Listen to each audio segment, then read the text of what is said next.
Hello, everybody. This is Steve O'Reilly and Gail Saunders with SkinnypostTV. Today's daily question on the off-season buzz is, who will have the best defense in 2012? Gail, what do you think? Well, being an Eagles fan, it could be very homerific to pick the Philadelphia Eagles, but I think with an off season, a true off season, off a defensive coordinator and finally, figuring out what pieces he has, I think with some new leadership with D'Amico Ryans, I think will work wonders, especially in the middle of that defense. I think when you have guys like Nnamdi Asomugha and DRC playing man, and that's what they do best. Having them getting back to what they're most comfortable with will, work wonders. You have Babin flying off the edge, and then you have Trent Cole, and then you finally have somebody else that can play up the middle with Fletcher Cox. I mean, it's just a lot of integral pieces, a true off season, and a hungry team with expectations up the wazoo. I think they could finally come to the plate next season. I agree. I think the Eagles, are definitely probably. It's tough to say this early. Obviously there could be key injuries, things like that. But for all the reasons that you said, they have time to solidify. I think, honestly, getting rid of Asante Samuel was the best thing that they could do. I think that they can now play the kind of defense that they want and not the kind of defense that he wants. What fit him better. They can get those guys out on an island that play that press man. They've got the pass rushers. They've got the new D tackle. We got to wait and see, obviously, how good he is.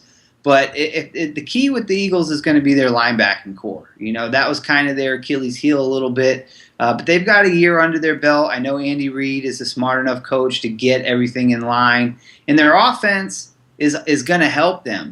That short passing game, that ball control style, plus they can score in a heartbeat with Deshaun Jackson and all those guys. So I like the Eagles' chances. There's a lot of other teams too, though, that would be remiss not to mention. Obviously, the Pittsburgh Steelers, the Houston Texans are another team that is a young defense. They really came into their own last year, and I know that they lost Mario Williams in free agency, but J.J. Watt is a guy that's coming in, and he's just playing lights out. I think he's going to, really turn the corner this year and be a household name. The Buffalo Bills added some key pieces, Stephon Gilmore in the draft, and obviously Mario Williams in free agency. And I also really like what the Denver Broncos are doing. And not to be a homer because I'm a Broncos fan, but anytime you get a head coach who is anytime you get a defensive coordinator who is a former head coach, and they can focus just on one side of the ball, usually they have good results. You got Von Miller coming into his second year. They added Tracy Porter. They added Drayton Florence. They got a lot of key pieces on that defensive line. They did some good things. Losing Broderick Bunkley hurt, but Ty Warren comes back from injury this year, so we get to see what he can do. There's going to be a lot of good teams that have good defenses. I also wouldn't count out the Saints. Everybody's talking about the Saints and the bounty and this and that, but this us against the world mentality. They brought in Hawthorne, they brought in Lofton, they got Broderick Bunkley in free agency.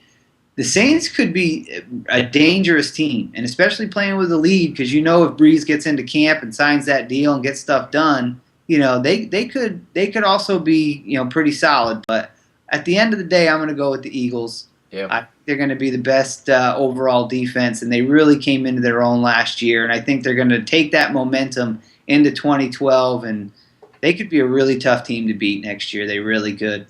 Yeah, my 2B would probably be the Texans. They've done so much with the young team, and I think they've gelled probably even better. If you can do what they did last year without Mario Williams, think about the confidence they're building. Right. So it could be either or, but on paper right now, I got to go with the Eagles. Yeah, and the Steelers will always be there too. They'll be top three for sure. They do what they do, and they do it well, so you can't discount them either. They are getting older, that's for sure. Well, I'm Steve O'Reilly. That's Gail Saunders. This is Skinny Post TV, and as always, we're giving you the skinny 24/7.